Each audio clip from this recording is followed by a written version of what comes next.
Probably the best part I experienced was when we were partnering with the IPL.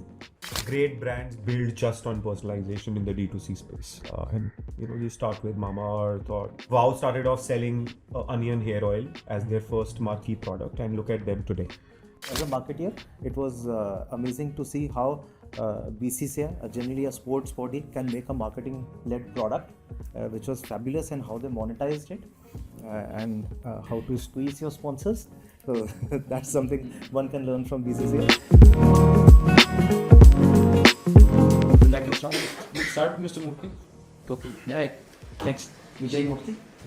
I have been in the resource industry for about 20 years now. Largely metal and mining, cement, and originally qualified in finance, and lost interest in balance sheets and accounting, moved to procurement, supply chain, and now subsequently sales, marketing, business development. So I'm director of sales and marketing for Hindustan Zinc, and also one of the IBU or one of the vertical CEOs for the silver, lead, and iron metals business. That's Vedanta. Yeah, with the Hindustan Zinc, Parna Vedanta. So we have an office here in marketing office in Andheri. I work out of Mumbai office. Otherwise, our headquarters is Udaipur. So lovely city. So most of our operations are in Rajasthan. So end up spending time in Rajasthan. So regular travel, Yeah, once a month for sure. Yeah, Udaipur is beautiful. But Udaipur. Udaipur.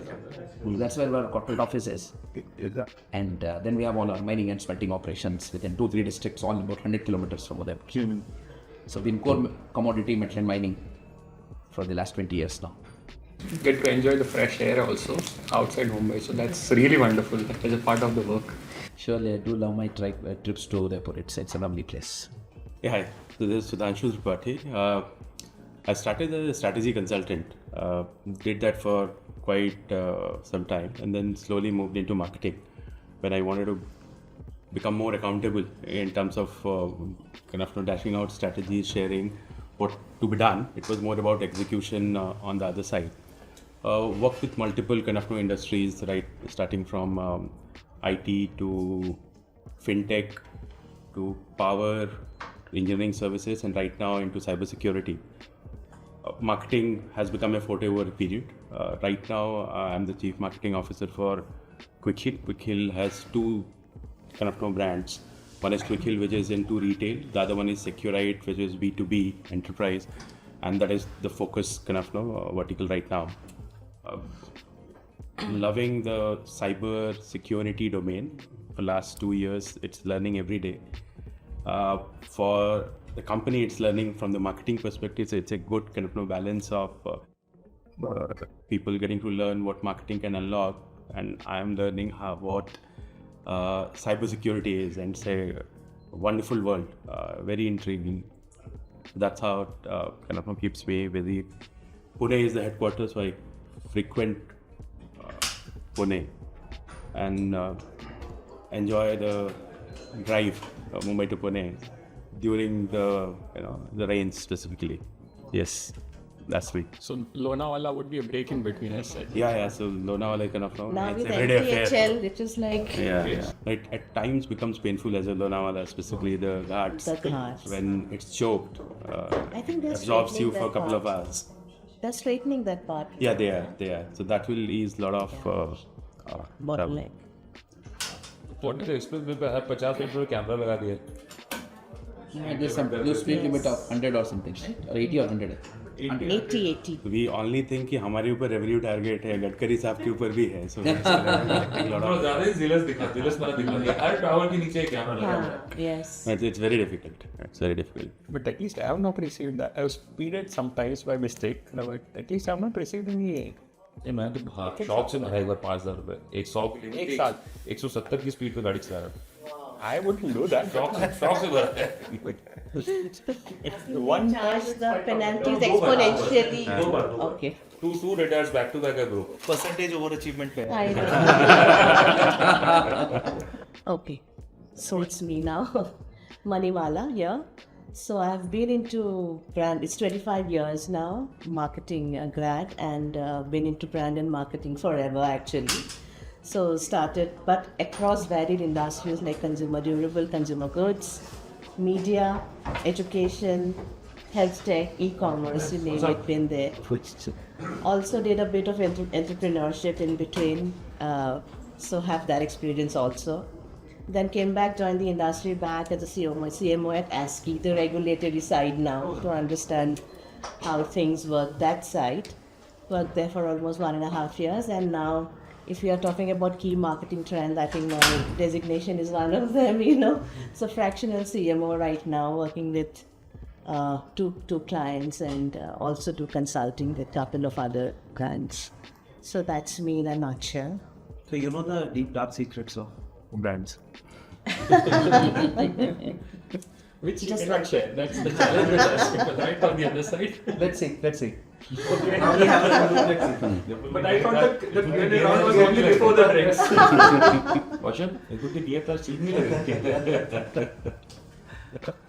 Target उस पर भी है ना Insights are there. DMG report को कितना insightful and कितना insightful कर सकते हैं Thanks, Manimala. My name is Kunal. I started as an engineer and I worked for telecom companies like AT&T, Vodafone, while I was with a company called Anbox. And enjoyed that life, being a developer. Went on to become a functional expert, spent some time in technical support as well.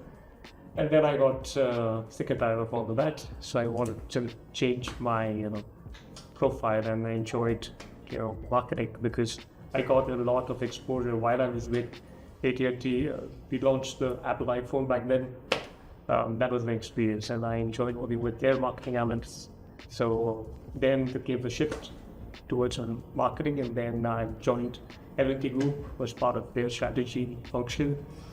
I spent some time with L&T Infotech, L&T Tech, and then post that I headed into core marketing in Datamatics and later with SaaS. So got a bit of product experience, got a bit of system integrator experience. Tackled markets in the US in the first half of my career so far. Now I've been more interested and focused on India, but with SaaS I had the good fortune of managing Japan as a market, and now I'm splitting time because more recently I've taken over Middle East, Turkey, Africa. So I'm splitting time between Dubai. So yeah, that's me. उधर को जा रहे हो भाई जा रहे हो ना दुबई राजस्थान एक मैं ही हूँ जो घर में बैठी रहती हूँ But that work from home is better than that. That's the best thing. Very true. You could be in Dubai. Client लेती हूँ एक So hi, I'm Saugata. Been around for about 2 decades now. Started off with healthcare, selling medicines and medical wear. That was in back 2002. And from there, to communications and as I may say so myself, one of the early entrants into the digital space.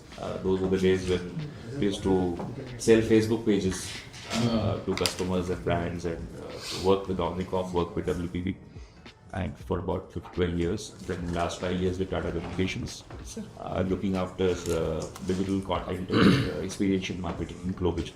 So my remit spans across borders, industries, and but of course their priority markets and all.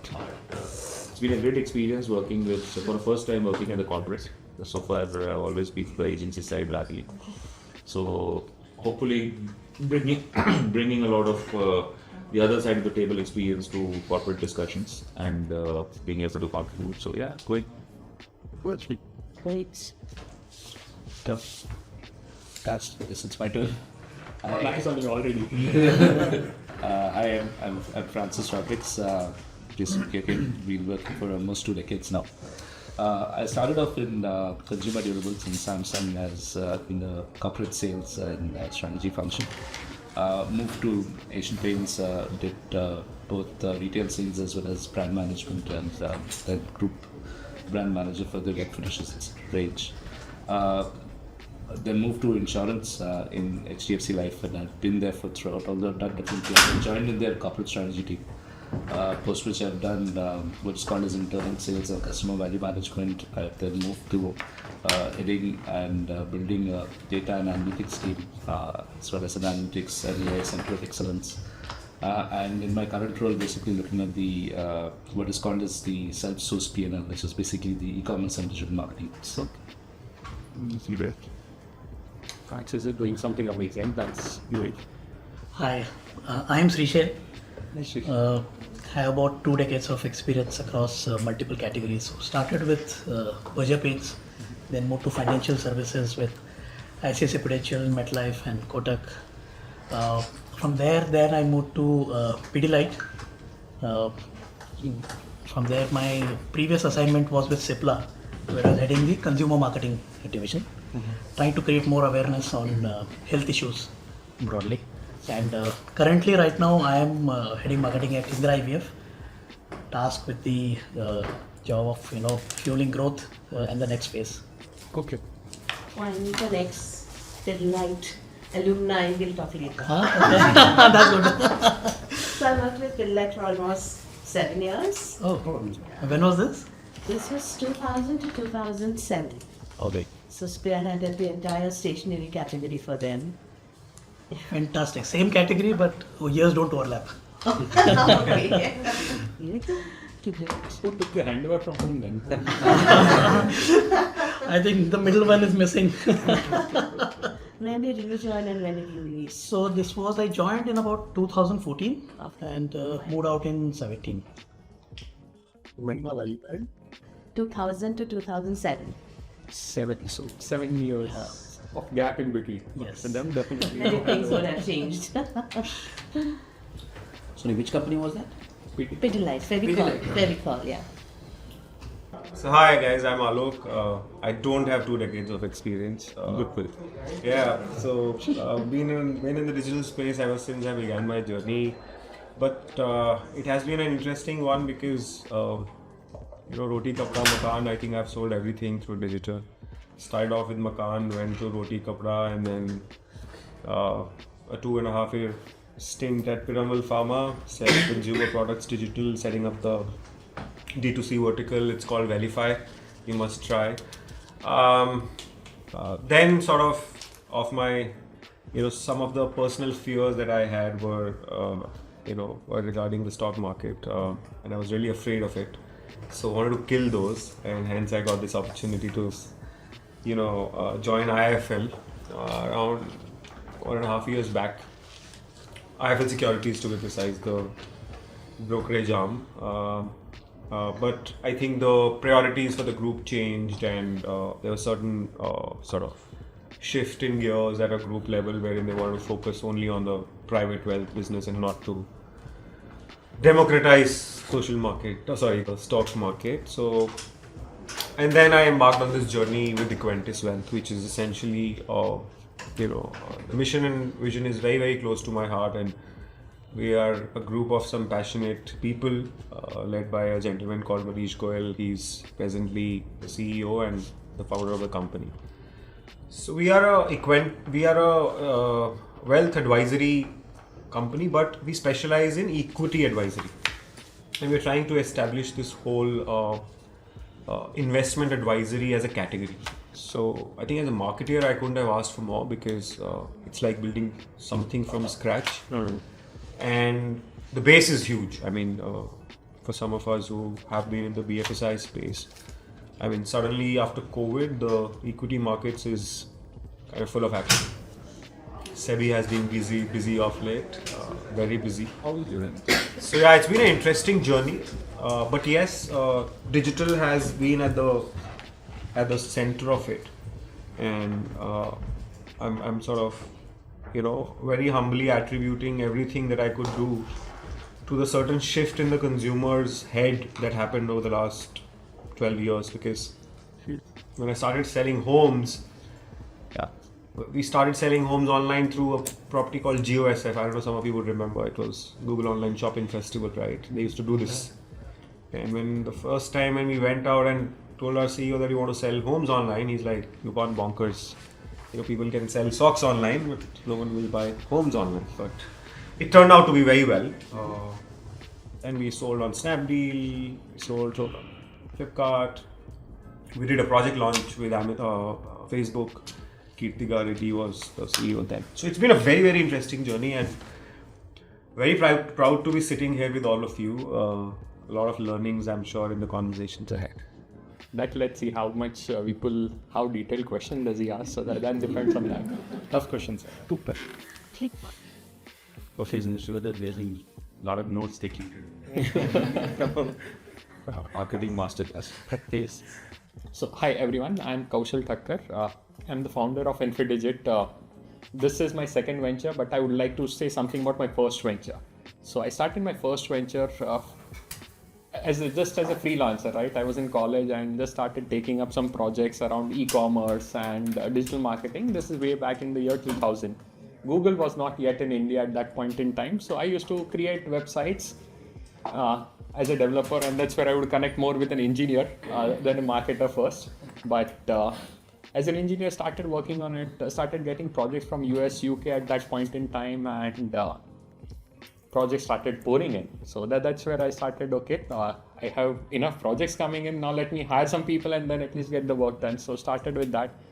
But as an entrepreneur, after hiring 5 people, I got tired. Yaar, his salary kaun deta hai every month? That's becoming a challenge, and I was a little uncomfortable with that. At the age of 24, I didn't know how to make margins. But yeah, that's the first venture, so that at least is not a challenge now.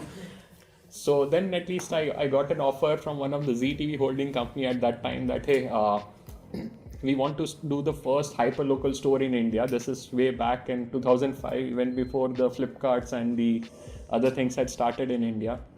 So I said, wow, this is exciting, but at least they are saying that, hey, you will have to come on board or else there's a conflict of interest. So I sold my company for 1 rupee at that point in time, just for the legal this thing. And that was my first major mistake on the business side, which made me wiser in the later years. But yes, at that time it was a big mistake. एक ऐसे सिक्का मिला था? Yeah, 1 rupee. I have that coin yet. So that at least. किसको बेचा? So this was one of the ZTV holding company, which was known as Griffin at that point in time. So you sold it to them? Sold it to them, yeah. So that's how at least I ended my entrepreneurial journey at that point in time, and then joined Tata Group at Tata Interactives, ICICI Group as a part of 3i Info Tech, worked on the ICICI Lombard and ICICI Bank website. Then moved on to Myntra and Times of India. So those were the other 2 organizations where at least every organization I invested 3 years learning a lot of things around the organizational part. Finally joined Craftsville over here, and one fine day along with 200 people got fired. So that was the time when I decided that, hey, now at least this is a good signal from God. Got good 12 years of experience on the corporate world. Let's start something back, and that's where Infidigit got started. Over the last 7 years, happy that we have been able to help several brands, and with a small team of 170 people, at least paying salaries regularly. So that's at least, you people need not worry on that part. We need to see whether she's nodding.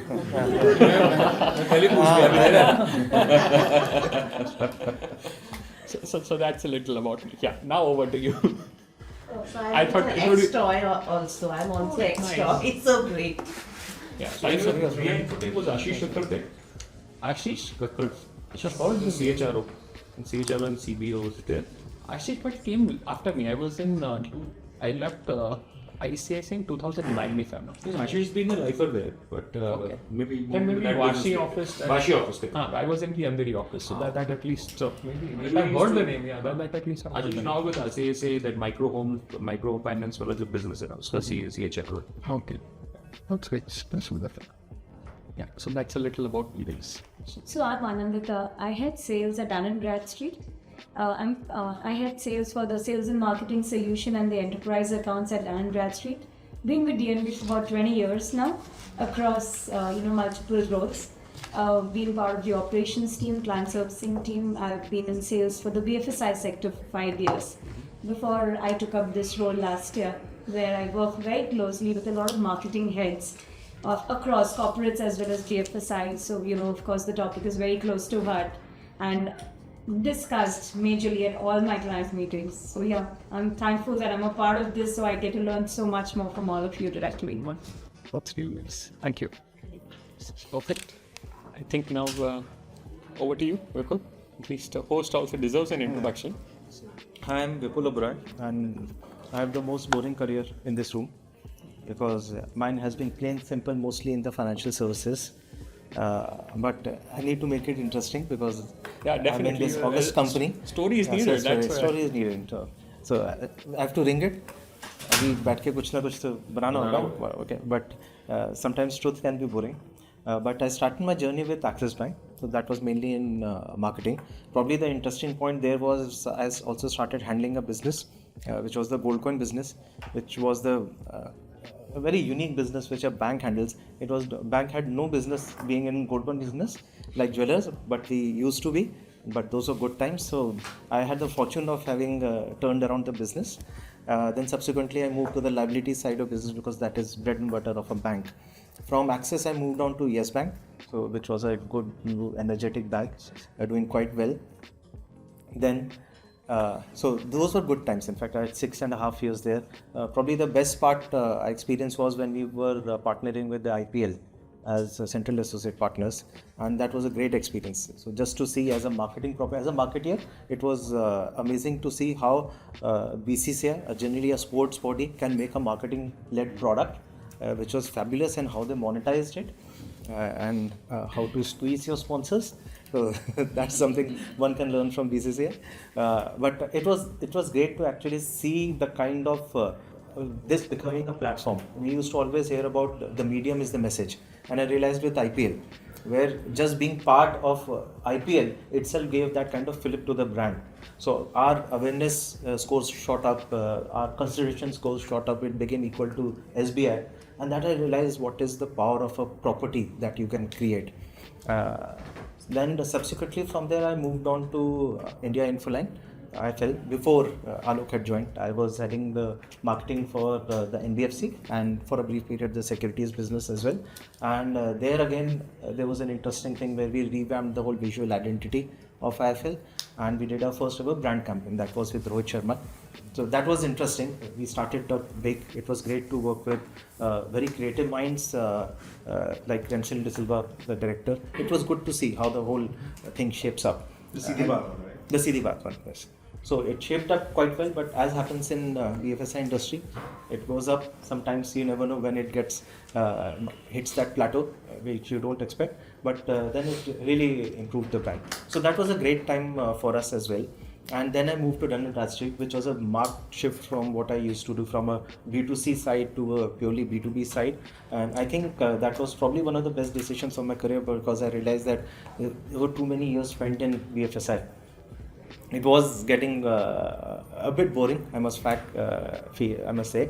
But then B2B is a very different domain. Here, of course, there is marketing, but also I had the learning solutions business, which is into creating these insights, these engagement.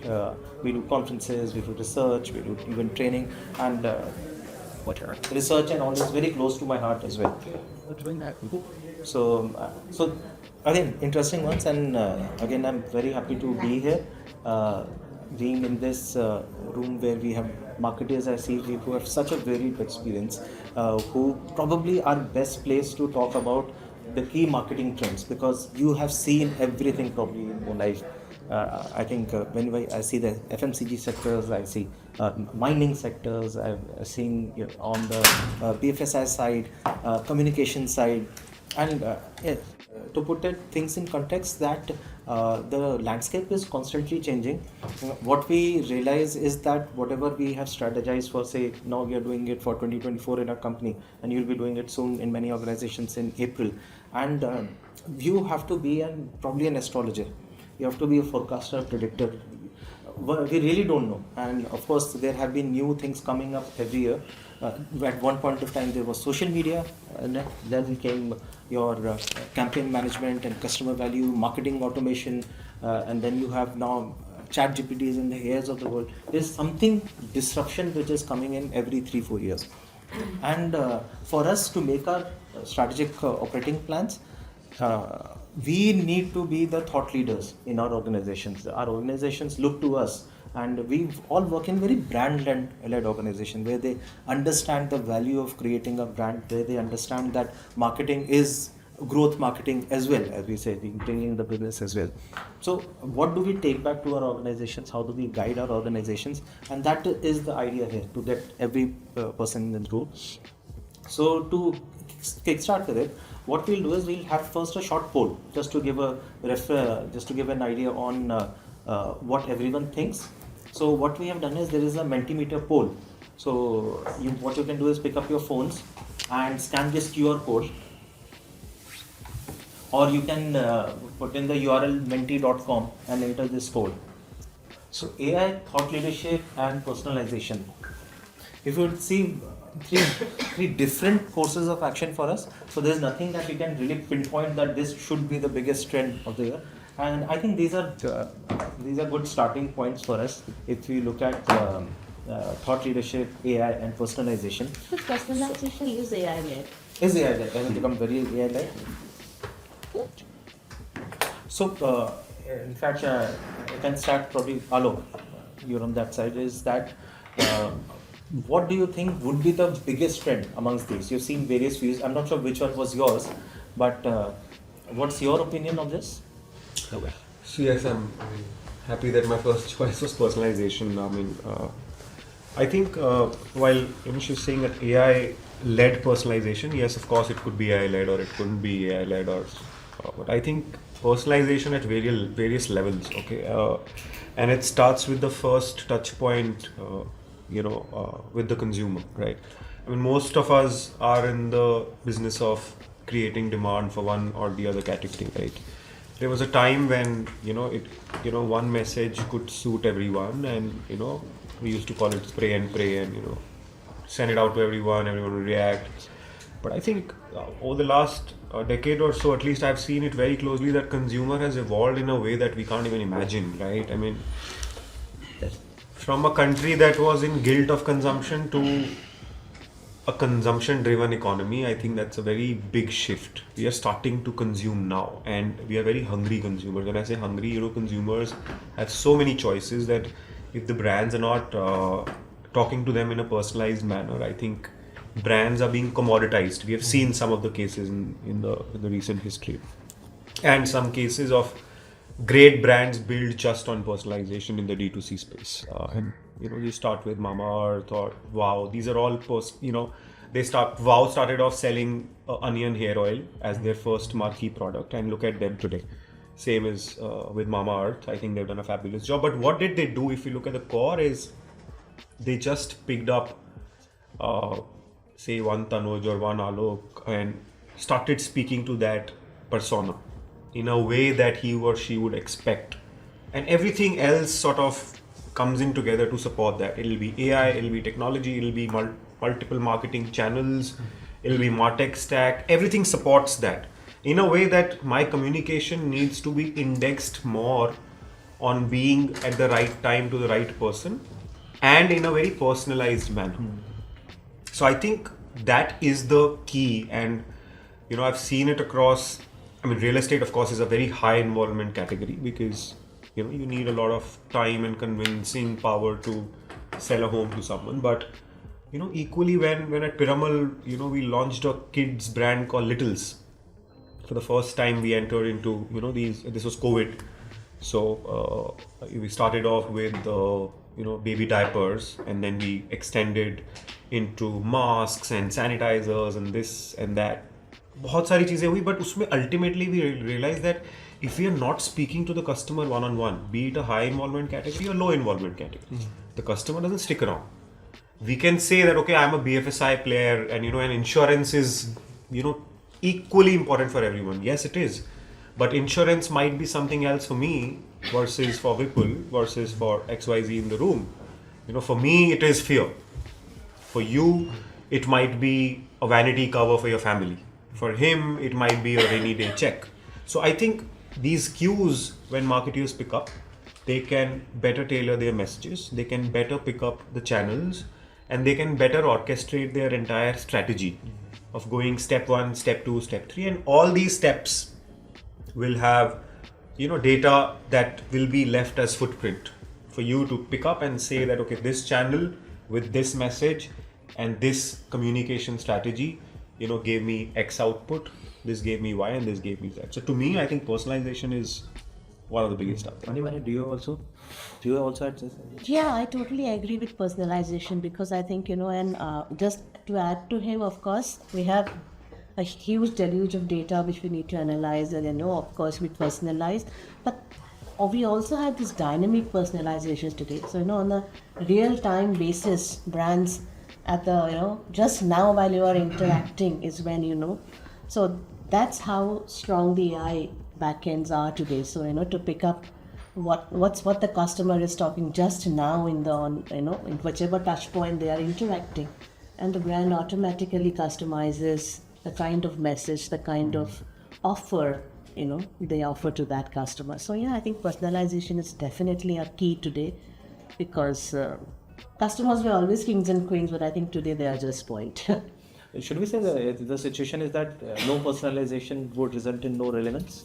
Yes, to some extent, because today, I think we are all very cluttered, So there was a time when I think brands could not do personalization for whatever the lack of data, the lack of reach. And I remember, the days when TV campaigns were done. I mean, those were my days, in Pidilite. So you do only 2 campaigns a year. And then it's like, you just do your own, the media run its course. You cannot personalize your campaign. You cannot even understand who interacted with it, who consumed it, what manner.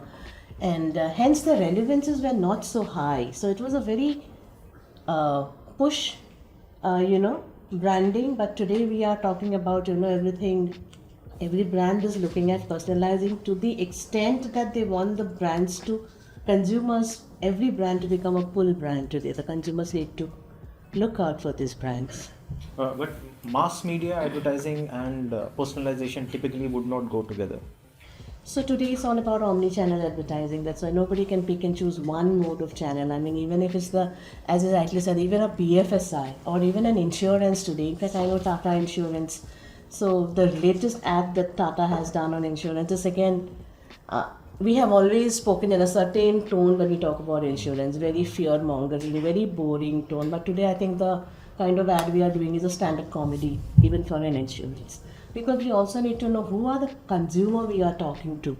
India is the base for the youngest, we are at a stage where we have the youngest population in the world. So we also have to be very wary of what kind of tonality we are using, what kind of messaging are we doing. Today these kids aren't scared. As you said, insurance may be a fear for somebody or a range for somebody. These kids do not fear that, but then the product has to sell. So there will be some other way of, luring them into the net. Okay. Shrishail, in fact, your business is into something which is very personal in nature.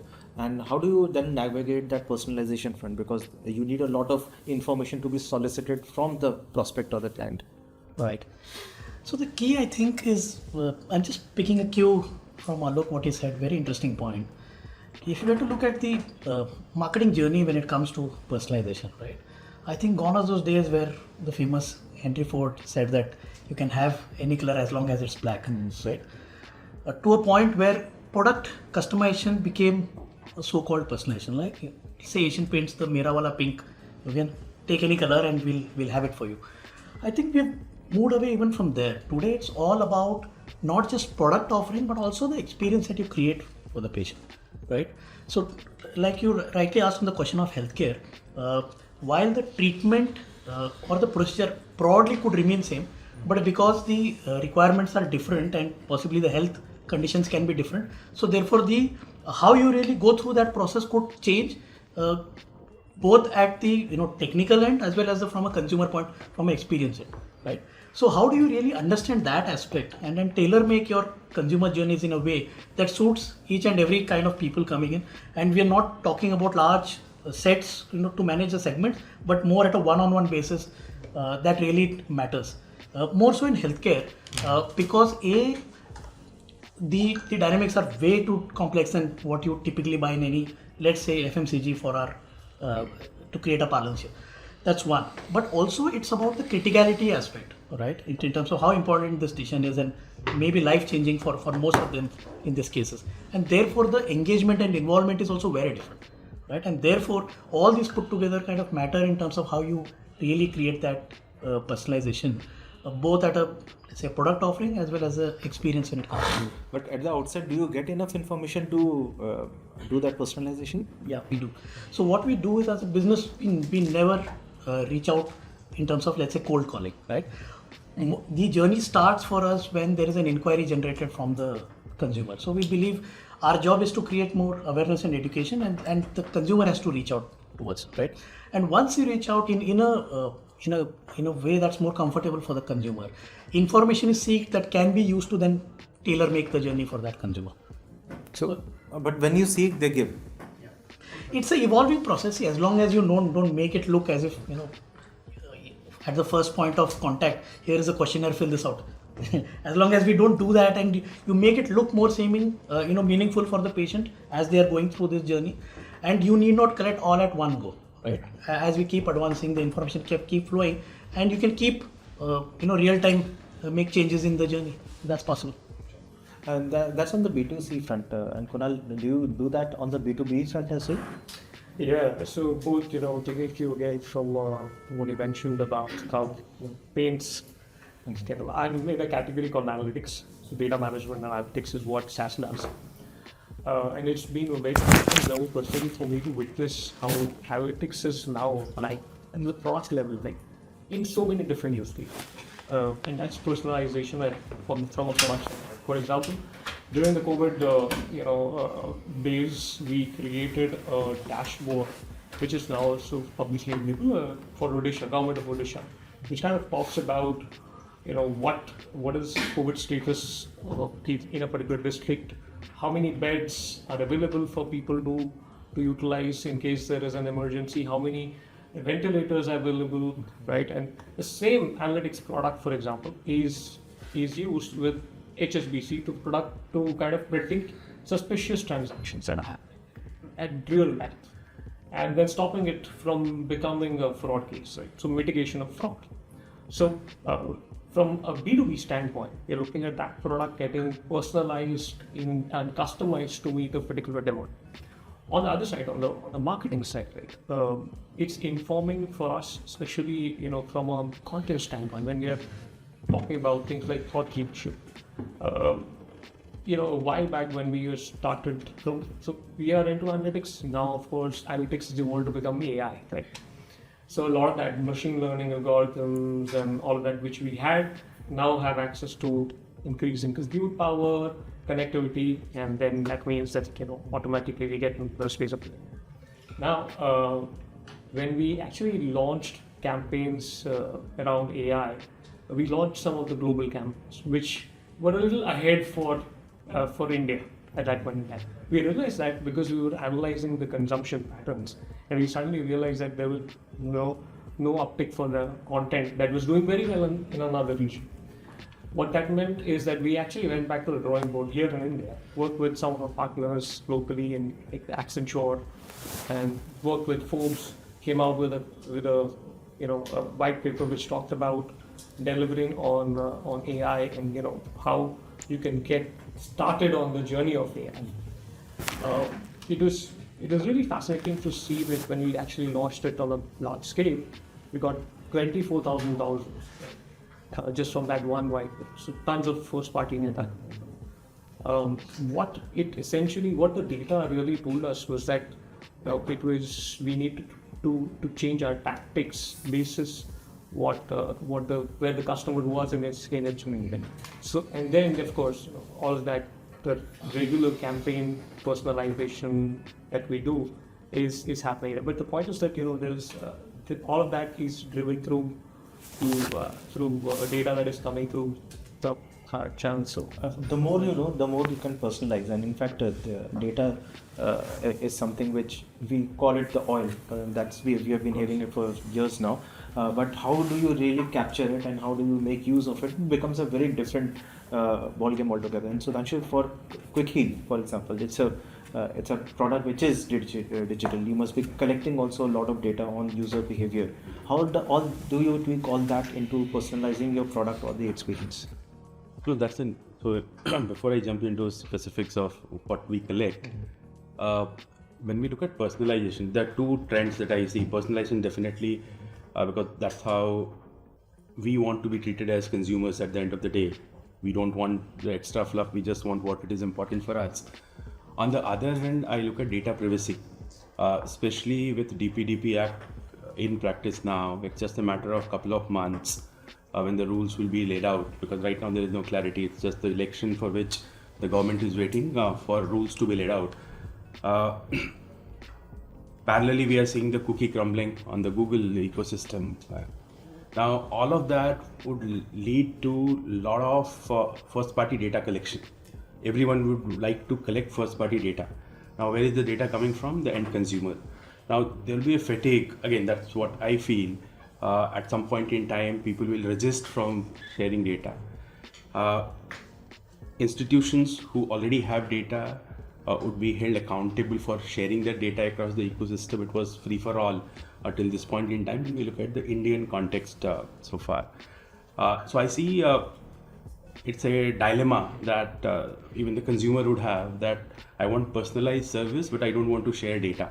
And that's what will lead to maybe interesting kind of efforts being made from the advertisers. The entire ecosystem will kind of come at play. So that's one thing that I see. It's not just personalization in isolation, but it's that balance that it will strike with data privacy coming in full force in the Indian context. Now, coming to your question, Vipul, in terms of data that any company which is into cybersecurity could collect, there's a lot of behavioral data that we collect because we sit in the registry, have access to all your devices.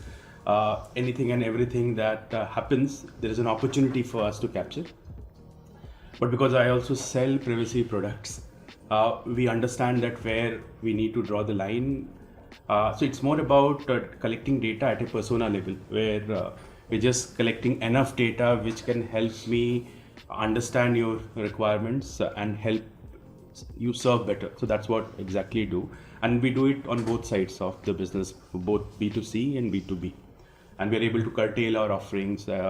We look at the feature uses, the duration of the uses, and then accordingly kind of use that data for upsell, cross-sell, all of those. So that's what we do. And does that get built into your own product features? Yeah, it is already built into our product, because the core of any cybersecurity product is AI. AI is a current kind of trend that we are talking about, but the entire industry started using AI, I would say, decade and a half back. And most of the AI that's getting used inside the product is more on the behavioral aspect, because AI is also being used by the bad actors, and it's so rampant that even any kid sitting on the block has the capability to create a virus, a worm, or different kind of attack vectors. Now, these systems need to be intelligent enough to analyze the behavioral changes in the system to be able to predict an attack. An attack is not a point attack, it happens over a period. So you'll not even realize there is data being accumulating in your system, and at one day it's a seize. So the intelligence had to be in the software to be able to apprehend these changes and accordingly send the alerts, start the remediation process accordingly. So there's a lot of data being collected, but yeah, it's not about very specific to an individual on the customer side, but in terms of organization, the B2B side, we need to kind of do that, because we have to alert the users back for them to take the necessary actions to stop the attack. You mentioned that you basically collect more on the macro data, more on the behavior, you don't take individual. But Francis, in your case, you're collecting very, very personal individual data as far as life insurance is concerned. How does that work for you, collecting data directly?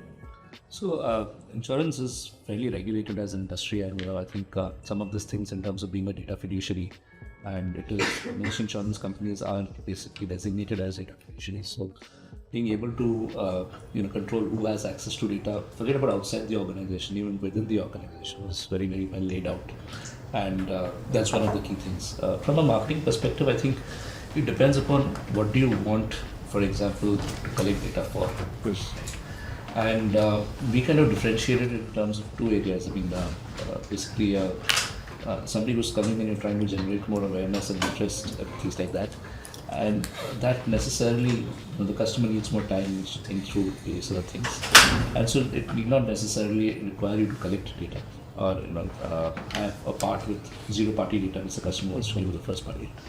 And then there is basically going and creating a quote, figuring out the exact insurance you need, figuring out what kind of medicals will be required for the kind of cover and so on and so forth, what kind of financial documentation will be required, which then becomes a part of the buying journey. And that's basically when your sort of data collection starts to a large extent. So two things. I think one area is we've been one of the first insurance companies to try something called Clarify Life.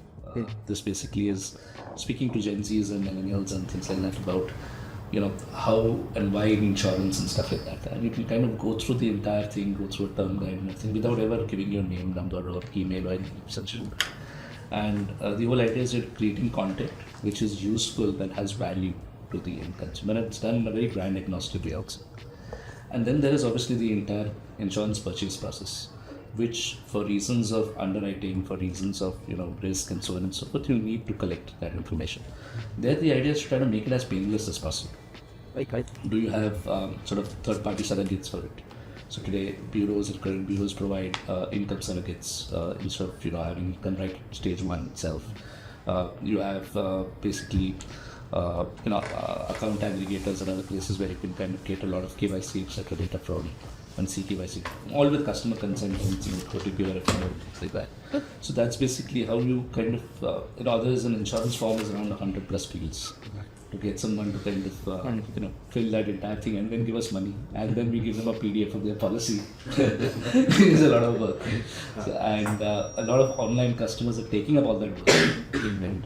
And if you actually look at what's in it for them, it's just basically the trust of directly dealing with the company. Else you kind of work with our distributors, and that's also an equivalently great option. Most of the times it's led by site.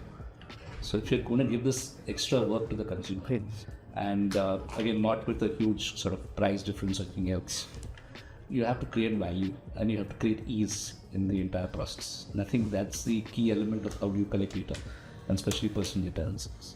But for you, especially because it's life insurance, a lot of interaction would also be personal, where there is a human touch as well. So all that data, how do you feed into the sales team? Because you particularly mentioned about who handles the data within the organization as well. Right. So there is access levels based on the customers who they have sourced and access to that customer's data, right down to a sales level, so that we can see only the their own customers' data and things like that. There is very, very sensitive data, which is medical data, which basically you cannot see. It is only by access to a particular piece, right? So, for example, you have medical results of a patient, and say, for example, a patient is HIV positive. That's some information that the close friends of the patient may not be able to get. So, how do you kind of give that kind of access of data to anybody in the organization? So, there are extremely stringent rules around access of who gets to see it, who is it relevant to be seen. There are double level checks of whenever that information is seen, there's an audit trail, okay, somebody accesses the information. Right. So there's all those pieces. Yeah. So creating those kind of policies itself, of course, is a task. So that's typically handled by the marketing team, or you give it to your risk? The buying process, and most of it is basically by the central IT team and everything else around. The marketing team is more worried about how do you create value for the customer to part with this, what is called as zero-party data, right? With his name, number, etc. Today, I think insurance generally has a bad name that you kind of go and enter your name and number somewhere and start consuming it, right? How do you get people to be comfortable and in market enough to be able to kind of share this data with you? I think that's, to me, the core role of marketing. And then obviously treating that data that you get with respect. So what we have seen also is that there's a lot of data available, at least on the B2C side. Once you take the consent, etc., there are a lot of transactions that happen and you get a lot of data. But when it comes to B2B side, and that becomes a particular challenge, and I can say from experience, because you can have enough number of data points on a company's overall performance, but that really does not give you any kind of cues on how to create an excellent marketing campaign. So how do you then move on to it? I'm not sure whether there's a personalized campaign or a product which Tata builds. It's an interesting question because for a company like us, right, we are kind of dealing with multiple business realities at the same time. Right? So historically, we have been, as the name suggests, a telco. Right, and telco means play communication started with voice, then internet, and so on and so forth. But now we are slowly and steadily pivoting away from the badge of being a telco because that whole business has got commoditized. Right. So therefore, we are trying to get into a space where our services, while they remain horizontal, I think we're trying to position ourselves as a platforms and services company. Right. So there is an environment. So there's an aspect of positioning or repositioning in this case. Secondly, there is an aspect of competing with, let's say, specialists in the like companies like yourself. Right? While we don't directly compete, but there will be elements where the security operation centers in the B2B world would be using similar products. You'd be working with them to kind of create a solution which works well for a broader set of audiences and so on and so forth. Right? So then you're in a space where you're competing with the super specialists in that area, right? And at the same time, because you're at the heart of it, a telco, you're also selling to them. Right. So then, to your point about personalization, I think without getting into the tactics, right, it's a question of understanding what is data and what is rich data, right? And the rich data is what helps us differentiate. So, for example, I know I'll have data which will say that okay, this company bought X product with a contract of 5 years, and the contract is coming up for renewal in 6 months, right? That's data. That data is publicly available, right? But the point is, what has been their experience with that particular service provider? What has been their experience with that particular product? Whether they're looking to buy above, or they're looking to bring in any amount of churn, which will reduce the price, and so on and so forth. Those are rich data points. So the effort is to always create messaging, create campaigns, and drive a perception about the organization. That A, we understand what you're going through. We understand what your business is all about. What does your business need, more importantly? And B, we are willing to be there to work with you and solve for it. Right. So that, in my mind, is personalization at its core. Right. Now, and that is for existing customers. Now, if you're going after new customers, right? So let's say you're going after customers which are not mapped to an account manager, right? So the large part of the conversation is going to happen virtually. That's where the data in terms of what is the level of intent that they're demonstrating in the market, right, around the particular product. Whether they're an account that is hot, warm, or super hot, right? And depending on that, does it make sense to actually throw a trial at them, or does it make sense to weave them into a nurture conversation which will help them, move across the buying various stages of the buying journey and so on and so forth. That's a different kind of personalization. And another thing you spoke about DPDP, but internationally GDPR is in force across all markets. Now, because of that, there's only a certain level of data that can actually be used and processed and used accordingly. In the absence of that, what do you do? So, for example, do you get into IP-based personalization? Do you get into rules-based personalization? And I think you touched upon it today with the advent of AI. You get into predictive personalization. Now, when you do the personalization, do you do it at an account level, or you do it at an industry level, or you do it at a region level? So those are multiple questions that need to be debated upon, and then there's no one right answer. You need to keep iterating, and then the journey moves on. So, how many such signals would you be capturing? It's difficult to quantify, but at any point in time, I would say we'd start with 100 plus. Okay. And each product category, each market, each type of audience that we are selling to, each buying center that we are catering to has a different permutation combination going. And all that goes to a particular target list. So target lists are, very basic, if I may, right? At the risk of sounding a little, plebeian here, but target lists, to my mind, are very basic. What does the target list basically say? Does the account, for example, serve X number of? Does the customer serve X number of markets? Does the customer have X number of employees? Does the customer have X amount of revenue? Right. That's where more or less the target list ends. But what goes on subsequently? To making of the campaign is what I was just talking about. And are there any intent-based signals that you capture? Absolutely. Absolutely. So the intent-based signals, both whether it is in terms of account-based display tools like 6Sense and others, right? Or you look at data that global data offers you, parties like global data offer you, multiple such sources. Plus we have an internal tool that we've built through aggregation of various APIs, which helps us continually monitor and track both our existing customers as well as what competition is up. So those kind of intent signals are definitely in play. And this is with your organization only? Can you solve it? From my perspective, as I said, a lot of things which the colleagues out here have said, is largely consumer facing, right? But we are a core B2B company with most of our customers being large corporates. But at the end of the day, we also do notice that whenever whatever digital solutions we give them, there is a user who's going to really use it. It can be a chief procurement officer on the other side, or it can be someone down his hierarchy who's into contract admin or who is into execution of the contracts. So I think the personalization part of it is what has been driving our thought process as well. We have done the digital enablement of our sales and marketing process very much, but core manufacturers have been taking time to get used to it, which has happened in BFSI and telecom and others many years ago.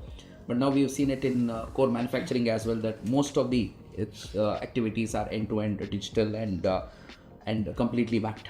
So you typically come to know what is the buying pattern when people do the number of amounts of clicks they do, the amount of order sizes they put in. So in B2B it's a bit different. So the wish list and the ask of our customers are much more rudimentary, I must say.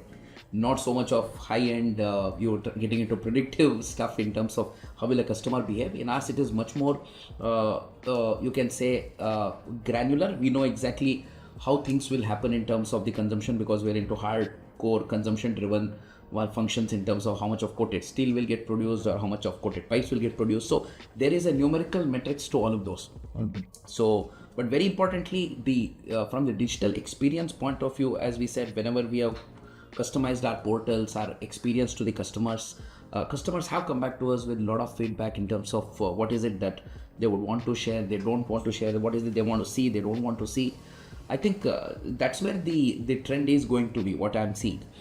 People, though in large corporates do not want to divulge information in terms of how much of, like we've been talking about end-to-end connectivity in terms of purchase order to our sales order, etc. I think there is a realm of secrecy as well which comes in. The corporate side, at least on B2B, are not so open-minded in sharing data. They're always concerned about how is this data will get harvested. Many of them go to the extent of saying we do not want to integrate with your servers. So I think there's a bit of a challenge on that part in a core manufacturing environment here currently. Well, let me pose a very different kind of then question to the group, is that we all get data signals, etc., and we make personalized campaigns and all. Has there ever been a situation in your life wherein you don't have that? Most of the things what you have is unknown.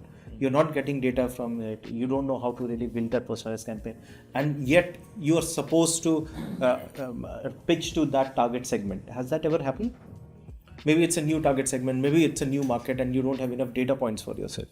In fact, we were just toying around with this idea, and we haven't gone into market yet with it, is saying that, so firstly I spoke about IP-based personalization and the account-based advertising tools and so on and so forth. Their dependence on third-party cookies is pretty low, right? So that way we are insulated. But we just created an artificial environment saying that, like you described, right? That there is no data available. How would we go about talking? Right. Yeah. And especially given that the nature of our services are very horizontal in nature, right? How we go about doing it. We went back to the tried and tested FGD methodology. Okay, FGD methodology, wherein trying to understand from the customer what their business is all about, segment, right? What the business is all about, what is it that they do, and so on and so forth, and leverage that information, played it back into our product teams, and said that if you have this as a brief from the customer, what would your product offering look like? Right, and that gave us you can say, an intuitive feel of what kind of messaging, what kind of data, what kind of channels could be leveraged to actually target that particular market in our case, geography in our case, but also segment at the same time. So like I said, I haven't gone into the market yet with it, so we have to see the results and so on. But that was an experiment that we carried out. Is the traditional research still alive? Traditional market research? I still believe in it. I think it's important. I still believe in it. I still believe in it, and I think I get my clients to do a lot of it. Absolutely. kind of console catching, those are very different than the ones you just get through day in and day out data that comes through, various end sources. Of course, that's definitely there, but I think the kind of FGDs is talking about lets you really go, deep But say dive. in the into- last year or so, say 2023, how many of us have actually got a FGD done? I would have got done. Which was a earlier. I would have standard? got done at least 12. Oh, okay. So probably once a month. So and the easy way of doing FGDs for let's say for companies like us is because we are either present in corporate events or we host our own internal customer events, right? So the sample size that you require, the kind of audiences that you require, you just need to pre-book some time with them. Throw some questions just like you got us together here. Yeah. Like they put out. That's good. I think we do it very often, both FGDs as well as in-depth interviews. Also, almost on other campaigns, most of the time goes through an aromatic study where you're getting consumer feedback before the campaign goes live. Right. So I think traditional research is very much alive and kicking.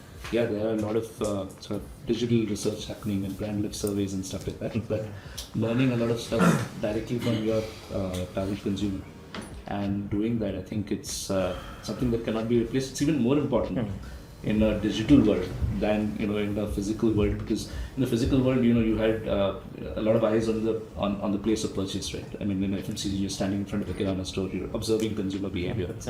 Now you're looking at pixels on Google Analytics or AI or whatever else that you do. So it's even more important to kind of go and understand. Get yourself in mind about where they're thinking when they were, as rightly said, I used to stand really near the kirana store and understand what the consumer is picking, what are they looking, finally what did they pick. That is something you can't understand from a pixel. Okay, you get the data, of course, the pixels pick that. But what was happening here is something only when it is through an FGD, What didn't click in the other products, what clicked in the one they picked, So that is extremely important. I think it depends on what you're trying to find out, right? What insights you're trying to generate. And each methodology has its own pros and cons. Like for example, I'll take the Pidlite example, right? Fevicol craft glue sticks paper to paper, Fevistick sticks paper to paper, and Fevigum sticks paper to paper. So one brand offering 3 products doing the same job. And in most consumer households, you'll probably find multiple products like this. So as a brand, it's very important to find out, how are they differentiating it and how are their usage or behavior are different. And it cannot be done through, you will need a physical contact, do consumer immersions where you're physically seeing it and see them in action, product usage in action, much better than, let's say, trying to check through on digital forms. So it really depends on what insights you're trying to capture and which methodology will help best to do that. I think Vipul, largely, I believe that this digital marketing, there's a lot to measure. We can measure footprint at every, junction. But nothing has changed in marketing, honestly. It's marketing in a digital world. The world has become touchscreen, but the fundamentals remain the same. Last month we concluded this was a 8-city FGD. We were doing a concept test for a new advertising launch coming in.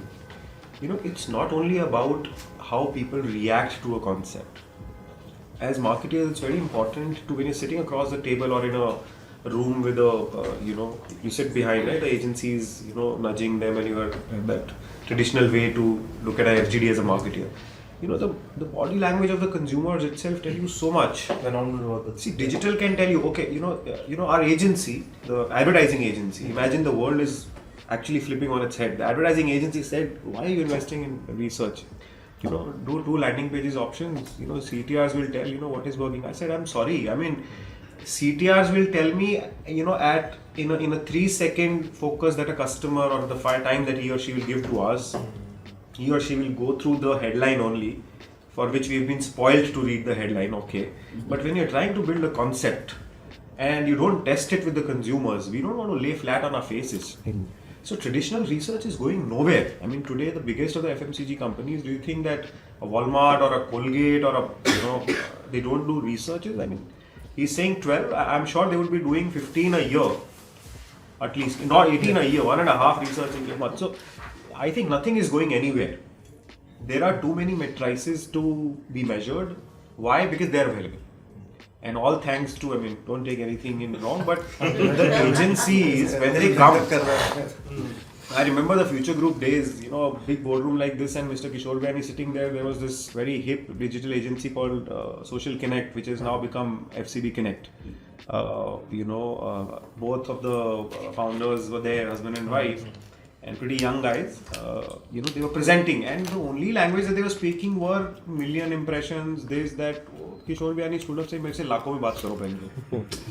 So, the thing is that it's good that we can measure. Digital is always good because, we'll immediately come to know, okay, how and what needs to be fixed. But it cannot be the soul to build brands or to create something which is there to stay.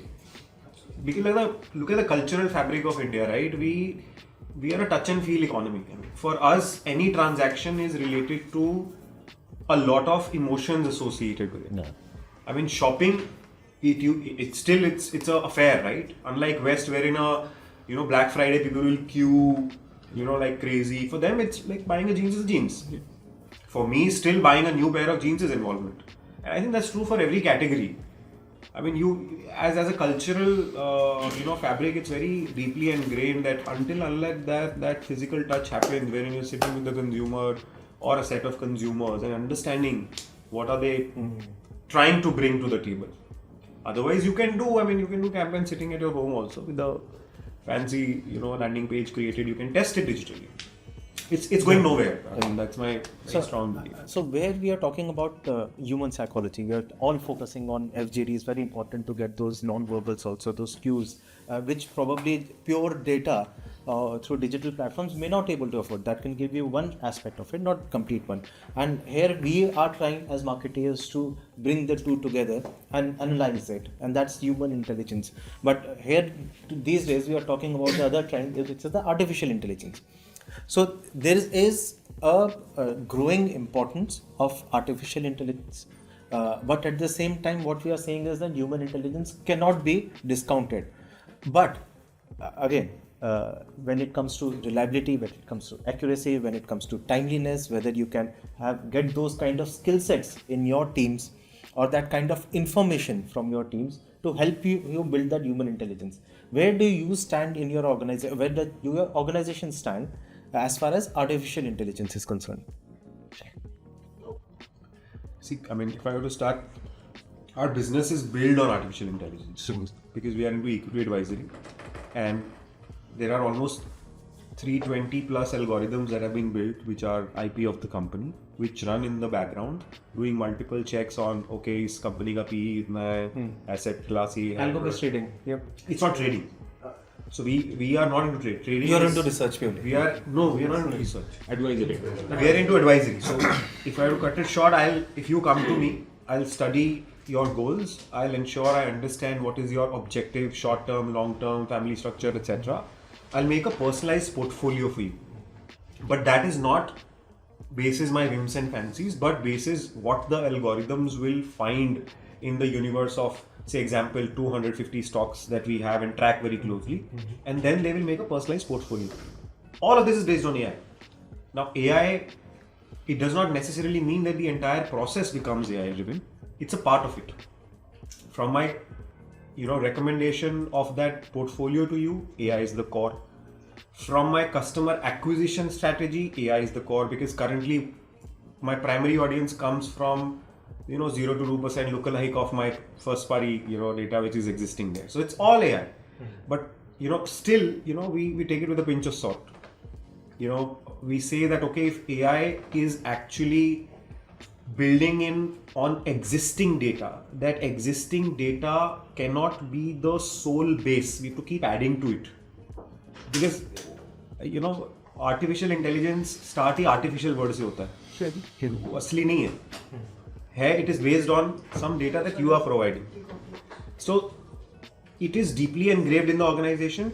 It is deeply engraved in a way that we will be able to provide the desired output, because there are too many factors that can influence the selection of a particular stock. It's PE, it's asset class, promoters, performance, quarterly results, XYZ. कुछ 50-60 factors होते हैं. Now, if a human tries to make those permutation combinations, it's practically not possible. However, if a machine comes into picture, but that machine also needs to be given the right input at timely intervals. I'll give you a classic example. There was a company that we were closely tracking. In the algorithms, it was a strong buy since the past 6 months. Okay. Now, as an advisory company, we could have easily put it in our customers' portfolio. Cool. The risk that we carry if we put it is that if it doesn't work, the customer will not pay you because we are a subscription fees-based model. The thing that we do is if something is in the strong buy for 3-4 months, the research team will physically go and meet the stakeholders of the company.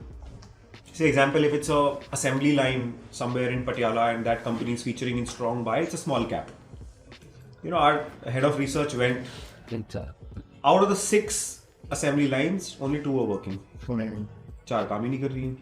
अभी AI तो बोल रहा है कि boss, it's a strong buy. Now imagine if you would have done that. We would have been in a soup.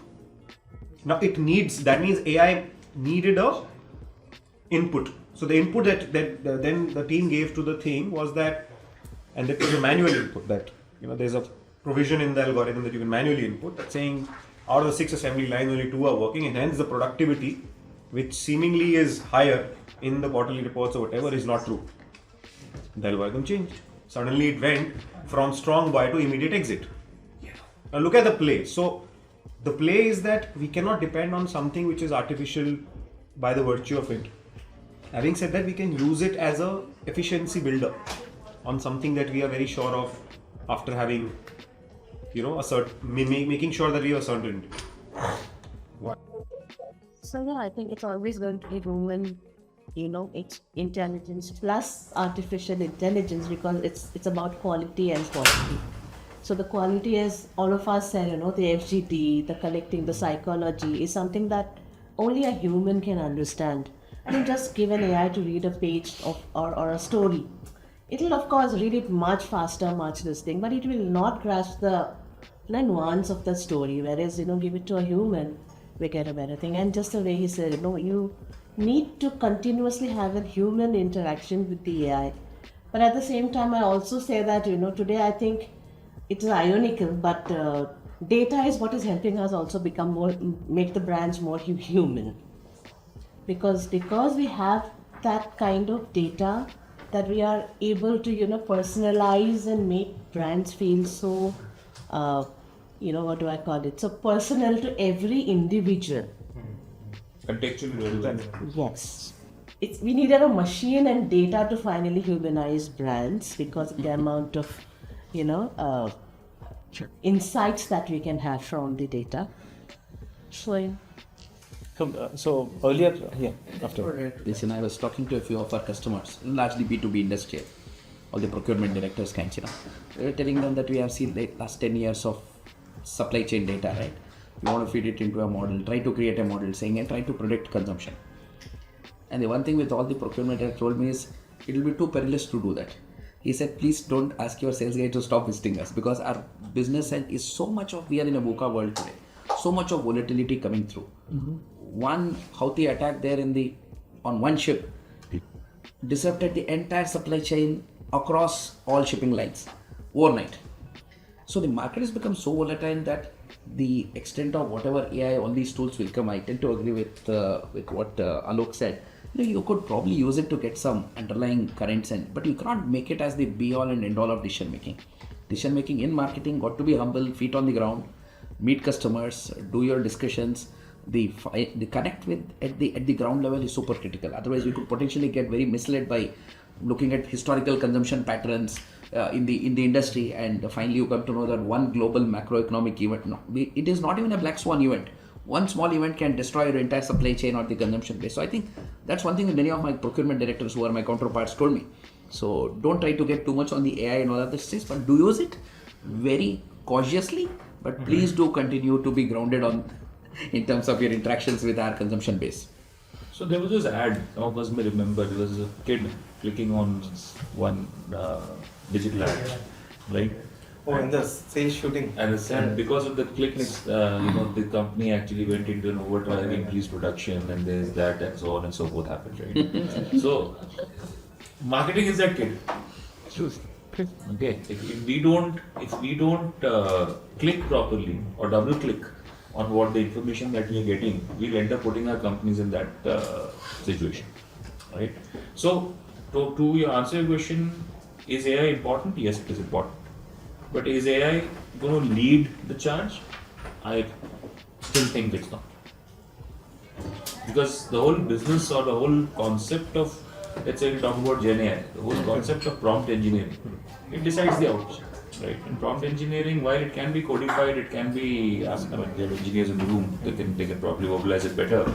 But while it can be codified, it can be made more structured and made more automated, if I may. The fact is at the core of it is a human problem that you're trying to solve.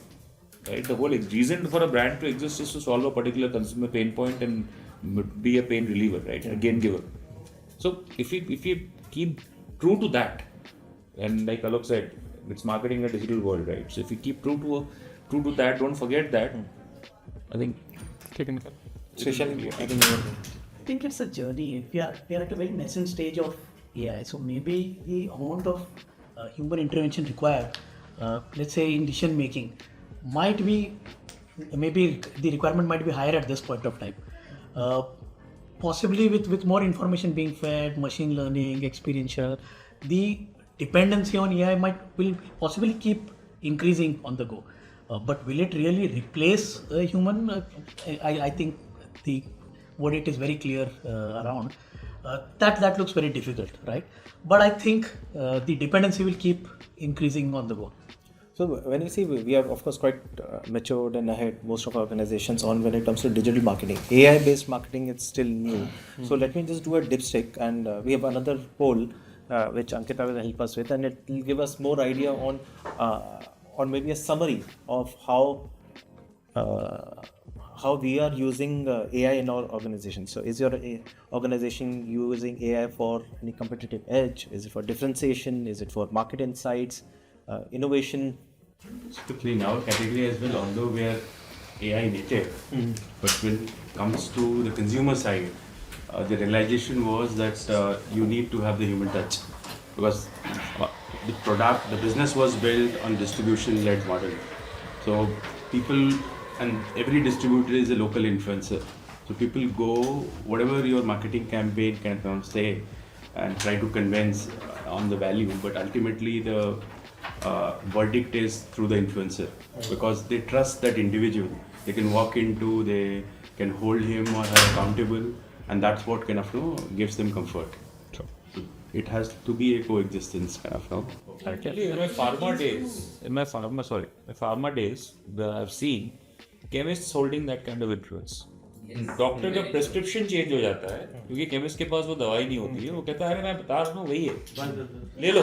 Time तो doctor तक जाते भी नहीं थे, हाँ, chemist because we trust that. But ये prescription लेके आया है, डॉक्टर को 300-500 जो भी फीस दे के आया है, और केमिस्ट ने बोल दिया कि डॉक्टर साहब ने लिख दिया ये ले लो, लेके चला गया खुश हो। कंपाउंड वही, हाँ दवाई वही है, कंपनी दूसरी है, और राजी खुशी लेके चला गया, because like you rightly said, trust the chemist.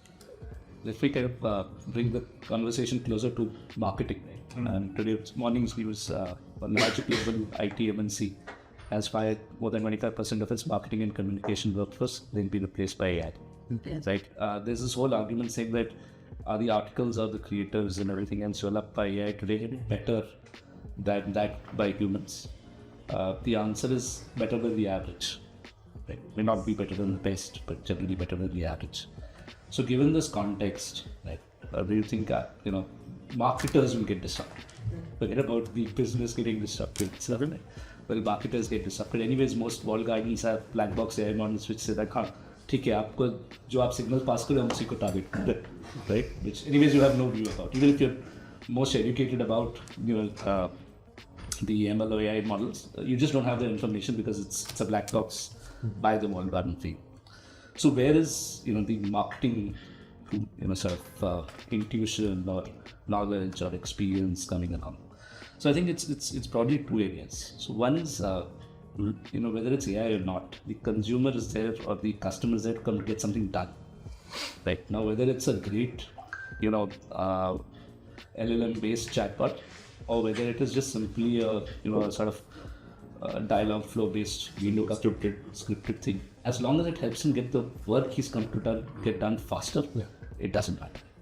And the second thing is about campaigns and everything else. The whole process of marketing, and not the output, the process of going through, thinking about why is your product important, what is the reason to believe, how do I kind of go about it, right, is as important as the final campaign which comes up, because it gives that much information to people within the company, and in some cases it helps, marketing helps clarify it for the others also, and that is value in itself.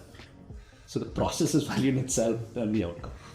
Sure. And what we see with the results also is the most common uses are on blog writing, it's on image generation, there is for data insights.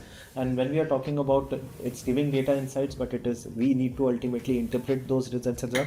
And I think probably this is a right time for the SEO expert to come in from the agency side. Because if you are implementing AI, and when it comes to SEO, we are talking about personalization there as well. The website itself has become a powerful tool, not just as an information repository, but as a lead gen tool as well. What has your experience been with the various clients? So one thing, Vipul, which is happening is, while many people initially, when let's say ChatGPT got launched on 30th November 2022, at least many clients felt that, hey, this is the way we create the content. Right, this is interesting and other stuff, but soon they started realizing that, hey, this is not giving us the correct answers, right? 80% of the time, as of today also, even with ChatGPT 4, 80% of the time it is accurate, but 20% of the time it is lying. And that's one thing where that's becoming a challenge. I get term it as a kid, as you mentioned for the other thing, but at least I consider AI as a kid. Okay, it's like, you tell a kid that, hey, you have to appear for this particular exam, he'll appear, whether he knows the answer or not, he's going to write the answer, right? It's like that, and that's hallucination, that's how we call it in the advanced world. But yeah, I term it as a kid who's just creating that content.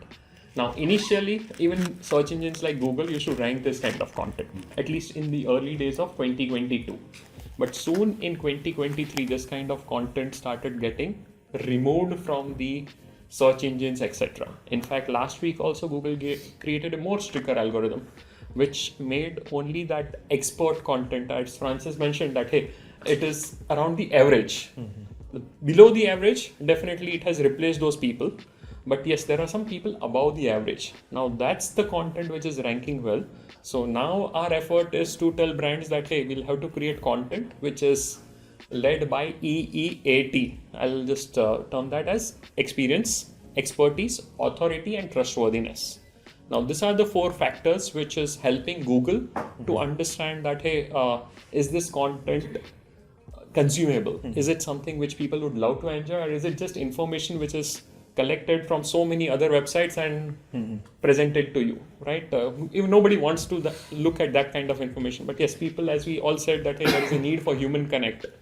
Similarly, there is a need for that particular trust which is getting created when human beings are writing the content, creating those campaigns, or creating that even images. So all that stuff has started to move into the EEAT side. Even for videos, let's say earlier, what used to happen is we used to just create videos which were just a kind of slide share or PPT which was just flowing around, and it was fine. That was considered as a video. But today, till the time you come on the video, physically face the camera, the video doesn't move up.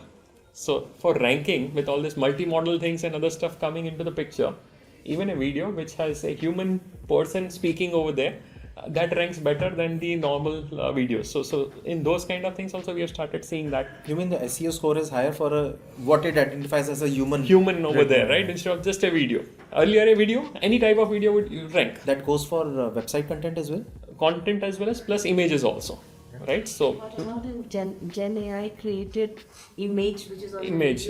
So there again, see, these images are not again doing that great as of now, because one thing which is happening is, while there are some advanced tools which are creating very nice images. Because Alibaba just learned the remove, right? So there are some, so that would stand out, right? But many of the tools. So nice, but Alibaba remove is. Yeah, so many of the other places we are seeing that there are challenges around those images. Those are not kind of, either they are getting tagged as images which are created by AI, The other thing which Google has started becoming stricter is it started looking at the latitude, longitude on the image. So let's say if I click an image and upload it, a latitude, longitude will come onto the picture. But if I snip an image or create an image via AI, it's not able to understand that kind of perspective. So that also, Google is also playing its own part of the game. But hey, now at least if this is becoming stricter, I'll stricter or give more weightage to that part of the algorithm, right? So that at least both the sides are going really well. But yes, for us, it's to educate the brands that hey, all the small things which did not matter so much earlier now matters, right? So when you're creating the content, at least create content which is something which a human will enjoy consuming. But in fact, when it came to job scares, probably blog writing and image generation, these are the two areas where people really feared, because you just enter a text and you get everything. Then has come onto the fore. So you mean to say that if a human writes it, it still rules there, and Google is able to identify that EA part. So EAT part is becoming more crucial. But do you see the layman also considering that they're sometimes not able to identify it, or sometimes they might prefer going to ChatGPT kind of tools, and probably they feel that this gives them a better answer. So do you see that kind of shift happening? So is it something we should be concerned about? I'll interrupt you. Yeah, sure. Go to LinkedIn. Put in any copy for post that you want to write. You'll get an example. You'll get an option saying you want AI to write it. Click on that. Even mails today, Gmail. You type a Gmail, it's See the content that gets created on the basis of the input that you've given. 9 out of 10 times, at least it happens to me personally, I don't like what AI is giving. So it's artificial. Flowery, artificial, everywhere, right? Too grammatically correct. That is, if you use it only once, so whatever it is, again AI, right? The more it's machine learning. So the more amount you use it, at one point it's going to personify you, your language. So suppose it writes it for you, you change it in your style, and you start, using that, and so after a couple of uses, when you tell it, write it in my style, it's going to write it in your So style. maybe I need to probably do it some more, but actually post more on LinkedIn. But at least the number of times I have tried Otherwise it. it's crap. Otherwise it's... At least close to 100 attempts, still not got it right. Yeah, So it's session based. It forgets who you Yeah. are. And that's how it's engineered. Exactly. No, not ChatGPT though. No, ChatGPT you can configure your preferences. Yeah, and for the ChatGPT, even that at least will be ChatGPT when you kind of refresh an entire page, at least 3 or 3.5. Oh, is it?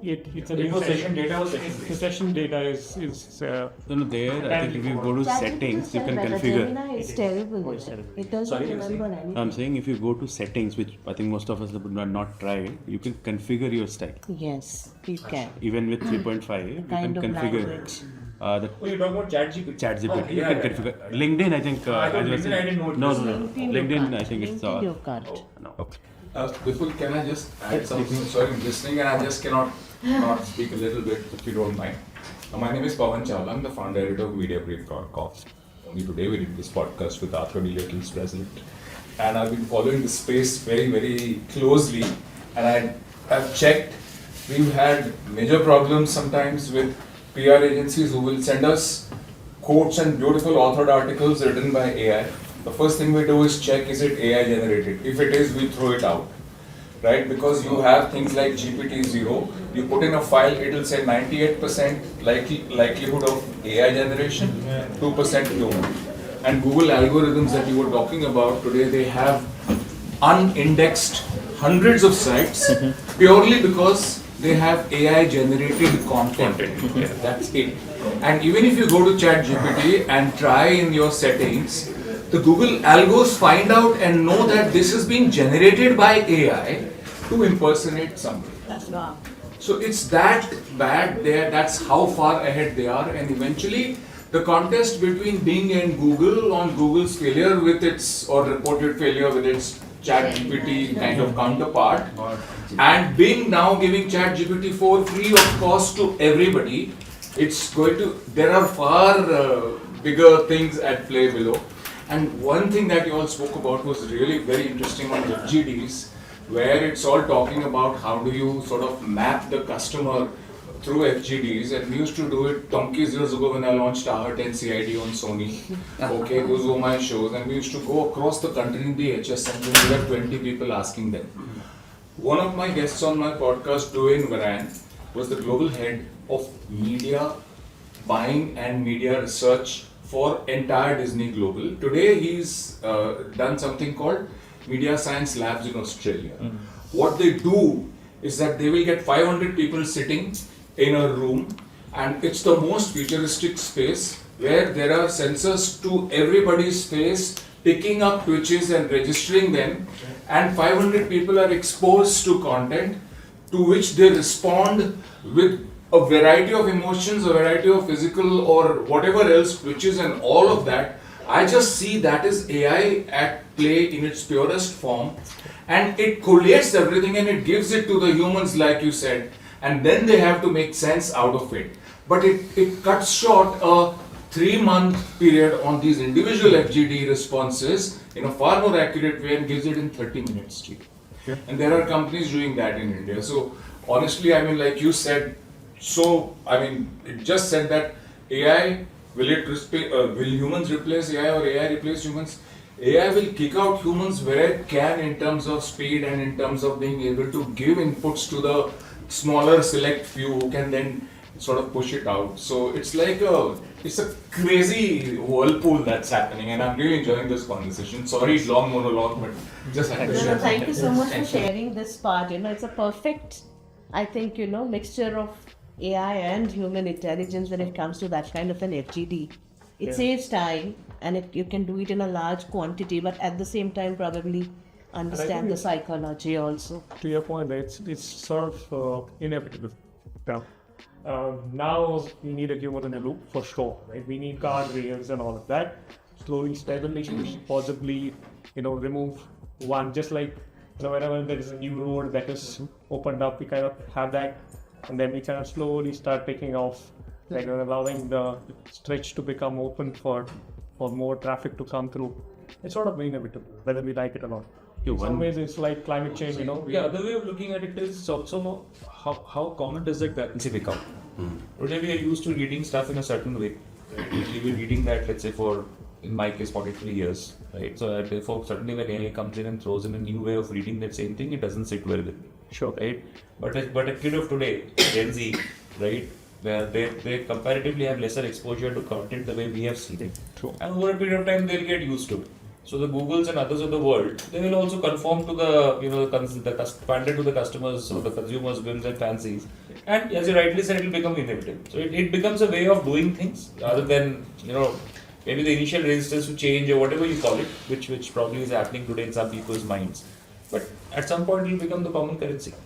Exactly to the point. I think earlier you were trying to kind of pull us in that direction, and Saugata kind of pointed it out. See, we are getting a lot of comfort that search engines are discriminating AI generated content, and we are getting comfort that our jobs are predicted. When I'm saying ours, I'm talking about the teams here.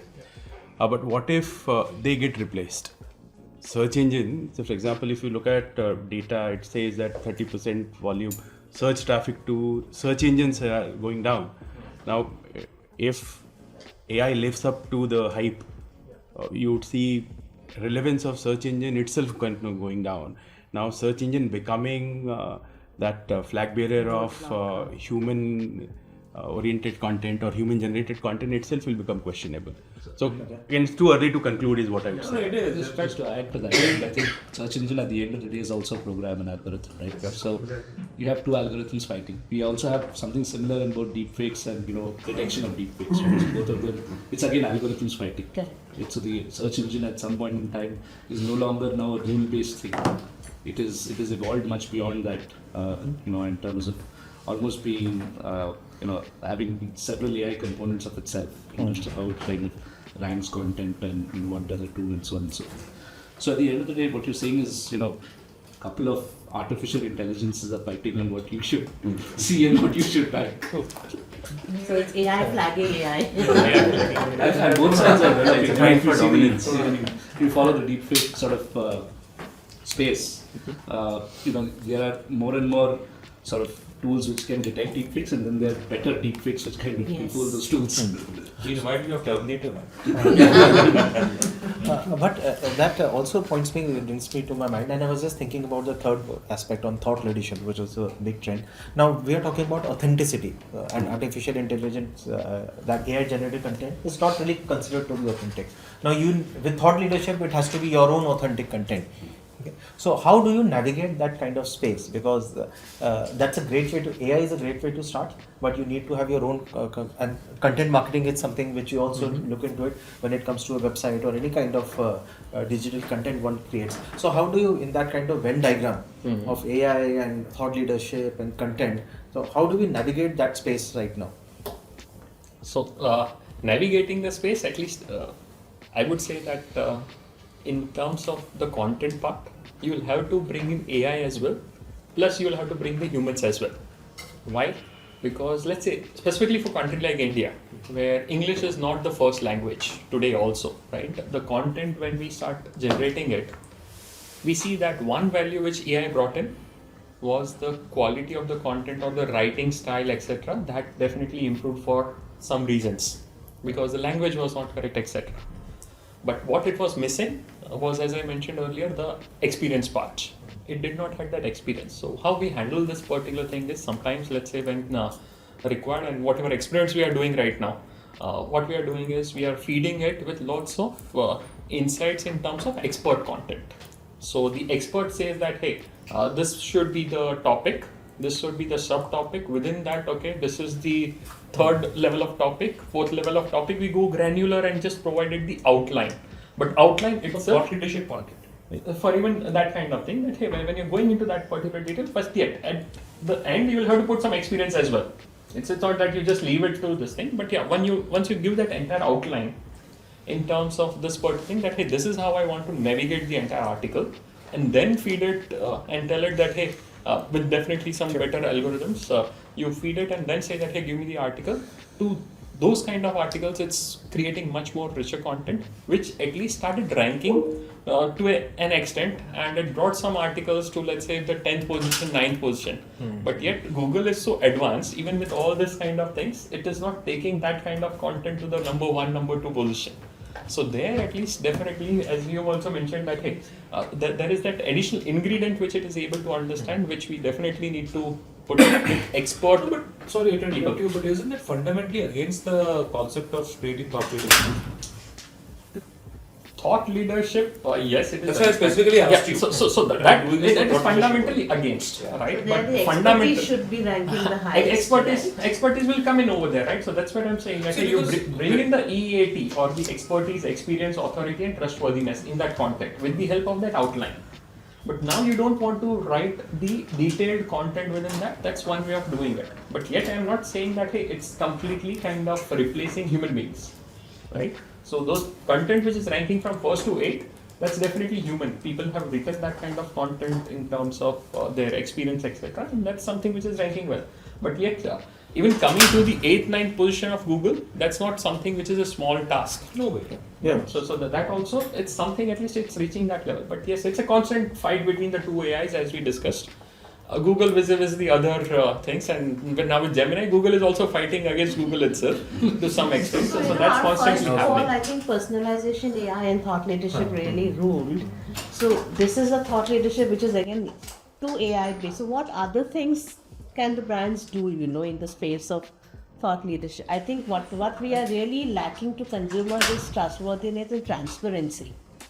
Somewhere I don't know how to, I think each consumer today is not trusting any content that comes from any brand. Okay, they are engaging, of course, because that's what there is. This will further increase with deepfakes. Yes, and that is how the brand stickinesses are going lower and lower, because it's like no one is really sticking to a brand. It's almost like everybody is offering just the basics. Wasn't that always there? No, not really. I mean, I come from the Fevicol house. I mean, Okay, Fevicol definitely, but coming from the e-commerce world, we see people just hopping with a 100 rupee change over here and there. They switch from an Amazon to a Myntra or some other place, right? So they just hop for say small amount. They'll just hop in and buy from the brand, which will also be a function of the involvement of the category, right? So if you're buying, let's say, a high-end sneaker, If you're buying a Nike Air Jordan, you buy a Nike Air Jordan. Yes. That at least buying a 150 rupees slipper, flip flop. Yeah. So it's like ₹5 बचता है तो बचाओ ना, क्या फर्क पड़ता? But even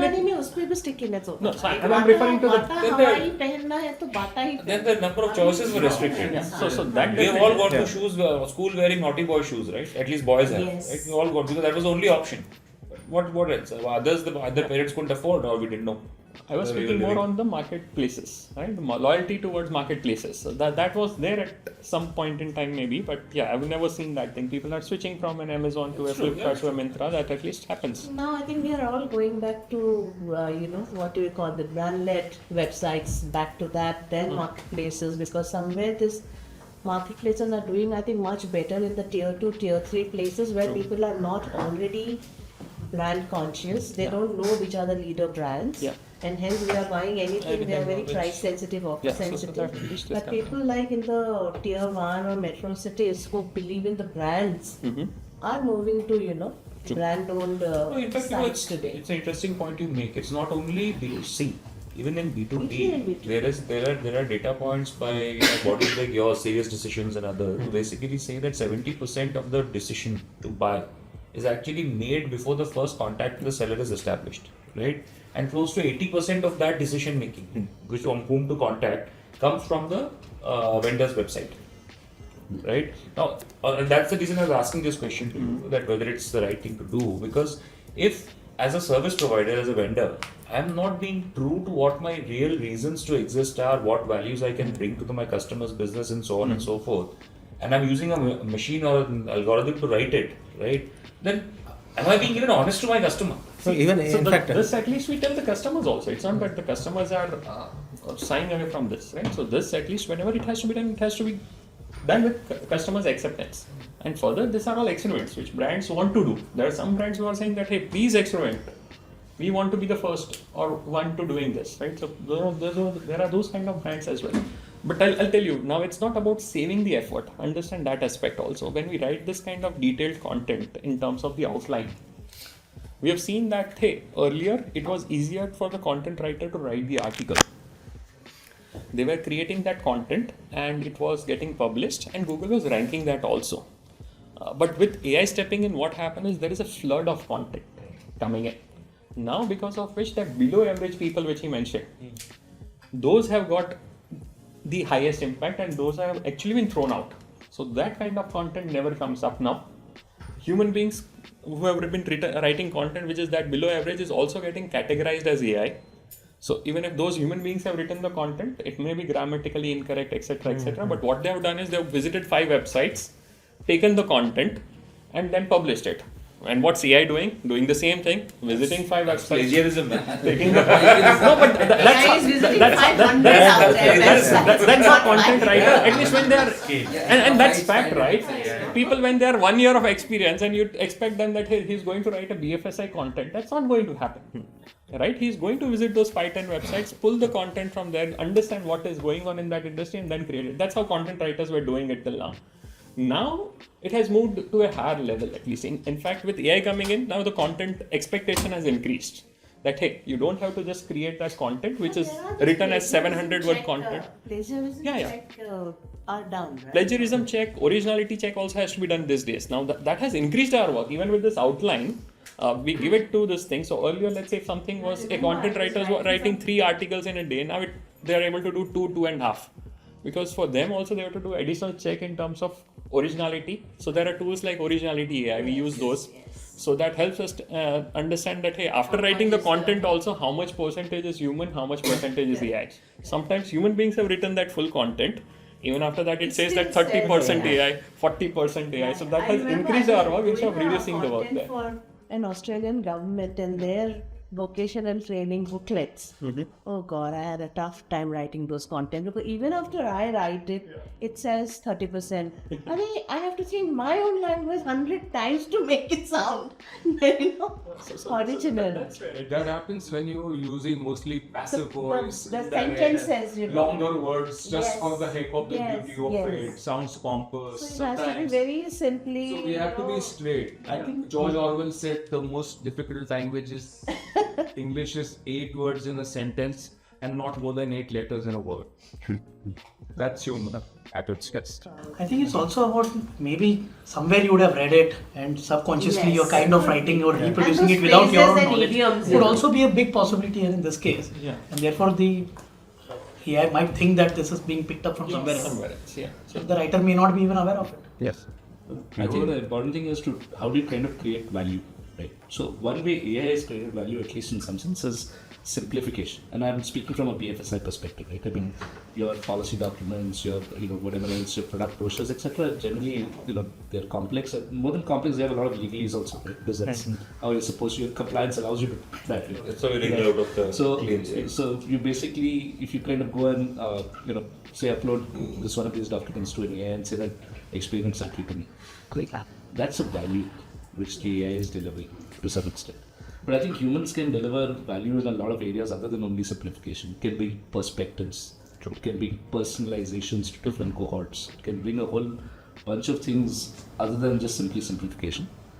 And I think that together will create more value for the consumer who's consuming that article.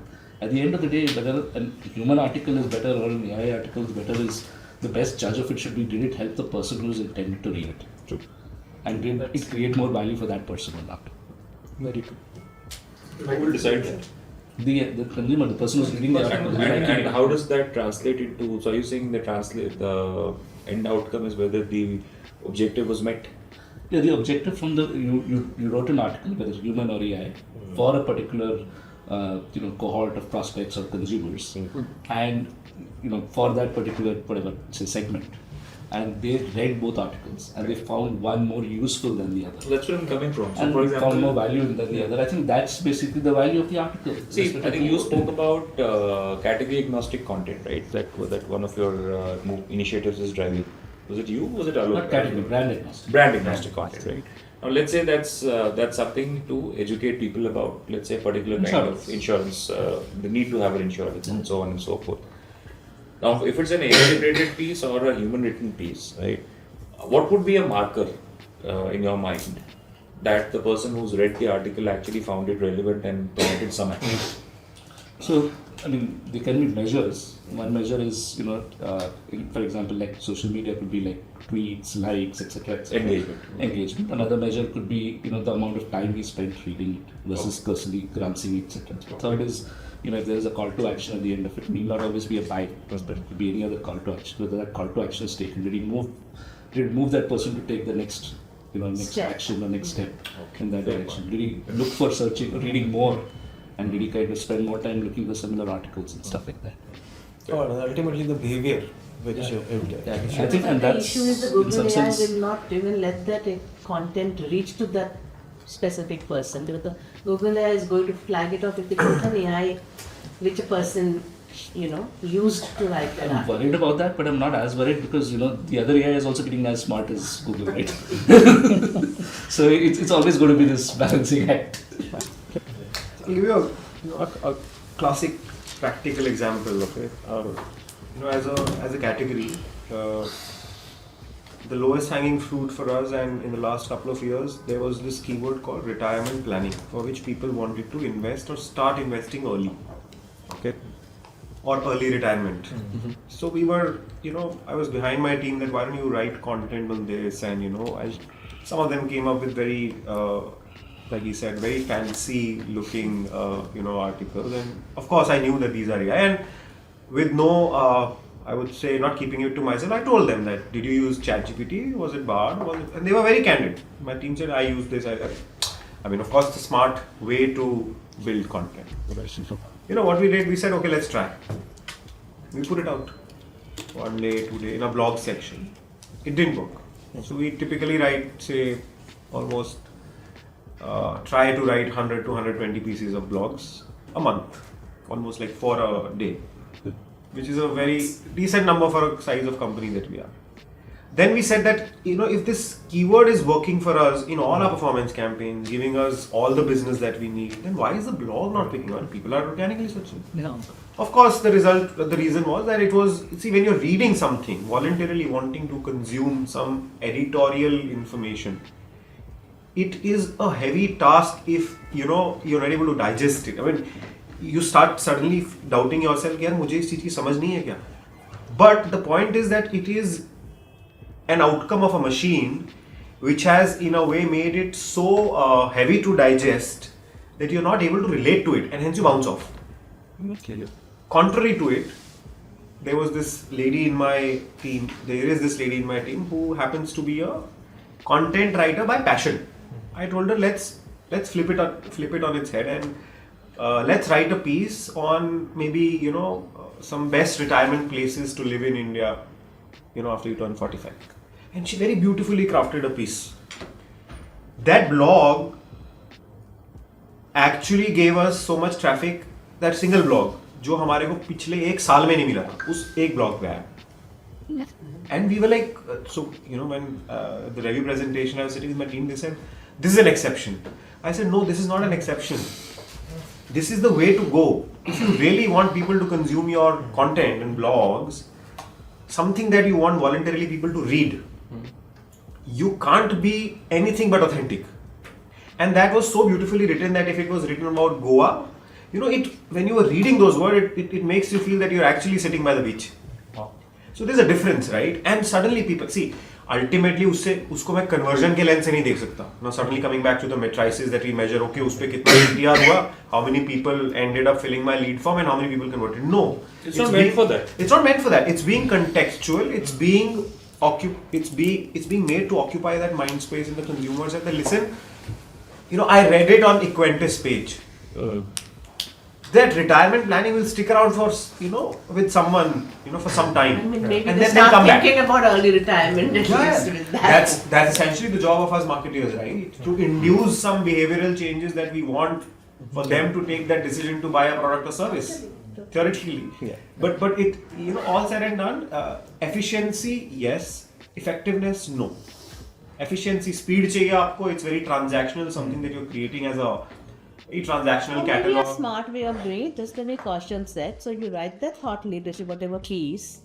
So you just give the framework to the AI, right, how you want the article to flow, what you want it to cover. So you have to give everything to it, and then it writes it that way. Of course, then it's your speed is taken care of. You can write much more, and I think it sounds. And maybe you need to tweak a little bit at the end of it, but then you can maybe write whatever. I don't think that content writer can write 150 blogs in the month, but doing this framework, maybe even one person can. That brings up another point, right? As marketers, we need to reduce the volume of content that you want to create and pay the agencies enough for them to hire the right talent. Quality is now becoming more important. That definitely is happening. I think that was all. Brands were always supposed to be more authentic, and what we have seen for the past 150 years of marketing is that the more authentic you are, the more you have the thought leadership. Even among the influencers, if you notice, whoever are these very authentic influencers who does their own content ranks much higher than, has much larger followers than those very typically, custom fed influencers, even when they are video and face that is talking about, Sure. But when you're just discussing this point, the thought is struck me. The guys who are actually building this, right? They are actually peddling this as an assistant. At best, they might call it co-pilot. Look at our expectations, right? We're sitting here debating how good it's expecting it to take the pilot seat. He's going to drive my life and give me peace of mind. It just brought me back to one of those points that Sam Altman was talking in the World Economic Forum. That is right. And he said that, look, at one time when ChatGPT was launched, everyone got so worked up saying, look, this is going to take away our job, that is going to happen, this is what the future looks like. And then within a few weeks, they were like, why is this crap, right? Why is this not as good? So that's human behavior, that's human nature. But we are now expecting a lot more, right? And we're sitting here and debating this year, today, at this point in time, about how some of these mechanics work, why isn't it as good as what human beings can produce. But 1 year later, if you bring the whole group back, what are those people, what will be fast? So definitely change. That's something very just see change, right? So 2024 certainly would not be a man versus machine war. That's definitely not there. But will 2030 be? Is the will question. 2030 be? Maybe. Let's see. So on that note, I have my eye on the the watch as well, and a bit on the there's a dinner and drinks which await us, as well as dark secrets from various brands which await us. So on this note, well, thank you everyone for pulling in your thoughts. It's these quite varied views on the key trends in marketing. To shortly sum it up, it's basically AI, personalization, and thought leadership. And I think barring AI, I think personalization, we spoke about thought leadership, authenticity, relatability. These are still those basic tenets of marketing which still hold true. I think the more things change, the more they remain the same. That remains true. And the tools are changing over the past decades, every time. And these changes keep happening. That's the beauty of technology, how you use it ultimately. And finally on this, I think if closing remarks, a few words from your side, Kaushal, that would help. Yeah, I'll just keep it one sentence, but thanks everyone for being here. It's a very great discussion that we had, and I'm not going to keep them away from drinks and dinner. So that's something which is more. There's a guy who doesn't drink himself. But that's what I don't know how important that is, but yeah, I feel that that's critical. So yeah, nothing else, but thanks everyone. That's few things. Thank you. Thank you. Thank you. Yeah.